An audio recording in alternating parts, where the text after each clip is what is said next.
SMA Siger disorot Menteri HAM, Igay turun tangan, masa depan siswa jangan dijadikan permainan.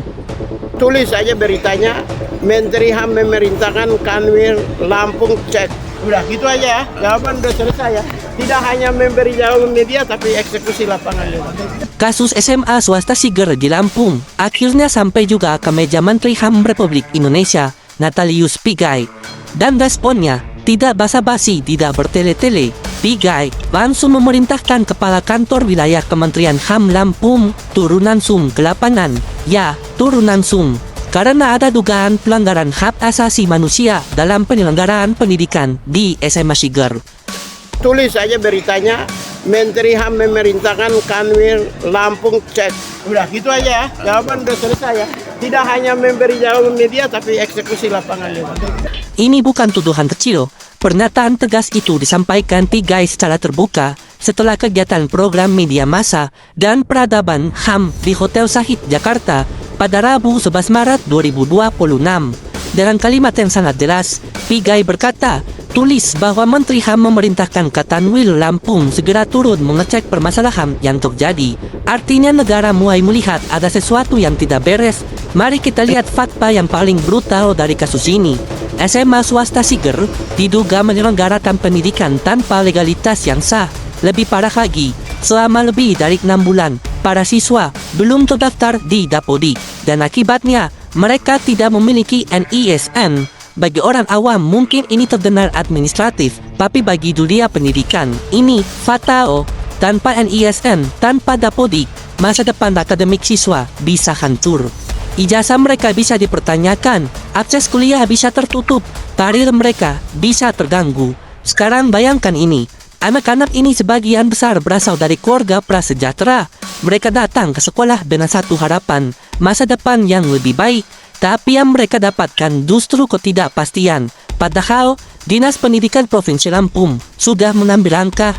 Pada 3 Februari 2026, Disdik Lampung secara resmi menolak izin operasional SMA Siger. Tidak berhenti di situ, pemerintah juga melayangkan surat resmi kepada yayasan agar para siswa dipindahkan ke sekolah yang legal. Kami menolak tegas memberikan rekomendasi SMA Siger terkait dengan izin operasionalnya apabila syarat-syaratnya belum dipenuhi. Untuk siswa yang 104 yang telah bersekolah, baik itu di SMP 38 dan SMP 44, kami minta kepada yayasan sebelum penerimaan siswa baru untuk segera dipindahkan. Langkah ini sebenarnya sederhana, tujuannya jelas agar para siswa segera masuk ke sistem pendidikan resmi dan mendapatkan jaminan hukum atas ijazah mereka. Tapi yang terjadi justru memunculkan pertanyaan besar. Diduga pihak yayasan bersedia memindahkan muridnya, namun tidak mengizinkan sekolah legal memasukkan siswa tersebut ke dalam sistem Dapodik. Ini yang membingungkan. Kalau murid dipindahkan tapi tidak boleh masuk Dapodik, lalu untuk apa dipindahkan? Apakah ini sekadar perpindahan formalitas atau ada hal yang lain sedang disembunyikan? Pertanyaan ini sekarang mulai ditelusuri oleh aparat penegak hukum. Kasus SMA Siger sudah masuk tahap penyelidikan oleh Ditreskrimsus Polda Lampung. Sejumlah nama sudah diperiksa, salah satunya adalah Kepala Dinas Pendidikan Kota Bandar Lampung, Eka Afriana, yang disebut sebagai pendiri sekaligus pembina sekolah tersebut.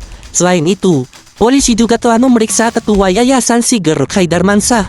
Artinya kasus ini bukan lagi sekadar polemik pendidikan, ini sudah masuk wilayah penyelidikan hukum. Sekarang, dengan turunnya Kementerian HAM, kasus ini naik satu level lagi. Karena jika benar ada unsur pelanggaran hak anak dalam pendidikan, maka negara wajib hadir. Bukan untuk melindungi institusi, tapi untuk melindungi anak-anak yang menjadi korban. Pertanyaannya sekarang sederhana, siapa sebenarnya yang bertanggung jawab atas ketidakpastian masa depan siswa SMA Siger? Apakah ini kelalaian? Apakah ini kesalahan administratif? Atau justru ada kepentingan yang lebih besar di baliknya?